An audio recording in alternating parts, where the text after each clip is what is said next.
Psicopatia, de fato, não é considerado uma doença, é considerado um transtorno. Hoje, dentro dos transtornos de personalidade, no DSM-5, que lá é uma espécie de vade-mecum da psiquiatria que tem catalogado todas as doenças mentais e todos os transtornos mentais.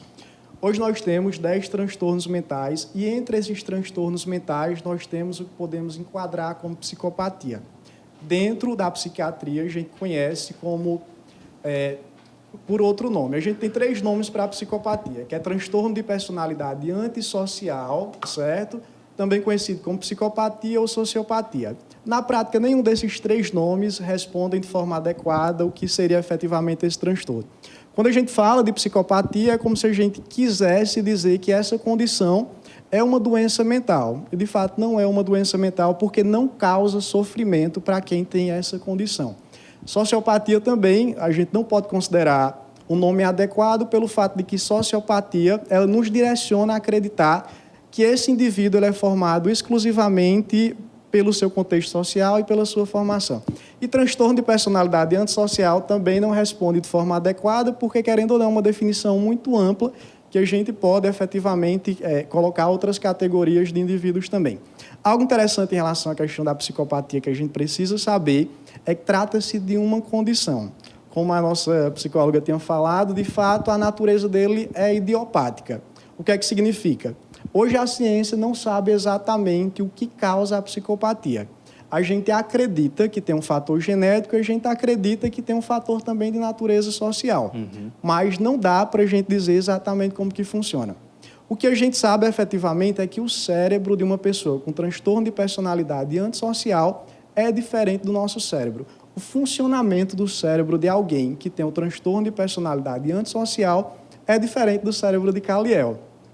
As estruturas de natureza morfológica são diferentes. Nós temos no nosso cérebro algo que nós chamamos de sistema límbico e nas pessoas acometidas pelo transtorno de personalidade antissocial existe uma espécie de atrofiamento desse sistema límbico. E esse sistema límbico ele é exatamente responsável pelas nossas emoções mais nobres.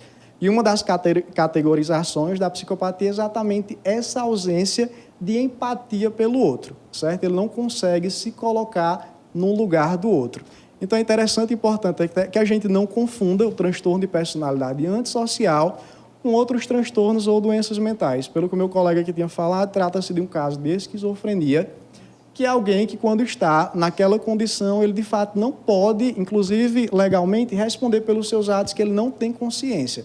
Diferente do psicopata, que ele consegue perceber todas as formas de relações sociais e consegue tirar proveito disso, e essa condição não lhe traz nenhum sofrimento. Ao contrário, essa condição dele gera sofrimento para o outro, não para ele. Ana Beatriz Barbosa, que é uma das referências em psiquiatria, uma parte da psiquiatria não gosta muito dela pelo fato de que ela se tornou muito pop, está toda semana em podcast. E meu colega que foi da academia sabe, né, que quando o conhecimento se torna muito popular, um certo segmento da academia vê com certo, assim, quer manter uma certa distância, né? Mas eu acho que o conhecimento, de fato, tem que ser democratizado. E ela diz algo que é interessante no livro dela, Mentes Perigosas, que o psicopata está sempre em busca de 3 coisas, que é status, poder e diversão. Tanto é que muitas vezes é bastante comum, a gente vê em alguns representantes políticos no nosso país, algumas características que são bem nítidas de um psicopata. Como a gente tinha falado antes do programa se iniciar, é um pouco difícil a gente dar uma definição. Um dos maiores exemplos, que eu tenho até falado para a Kaliel, é o de Suzanne von Richthofen, certo? Dizem que ela é psicopata. É ou não é? Tem um diagnóstico já fechado em relação a isso? Pronto. Algo interessante em relação a essa questão do diagnóstico é que o transtorno de personalidade antissocial ele não pode ser fechado antes dos 18 anos.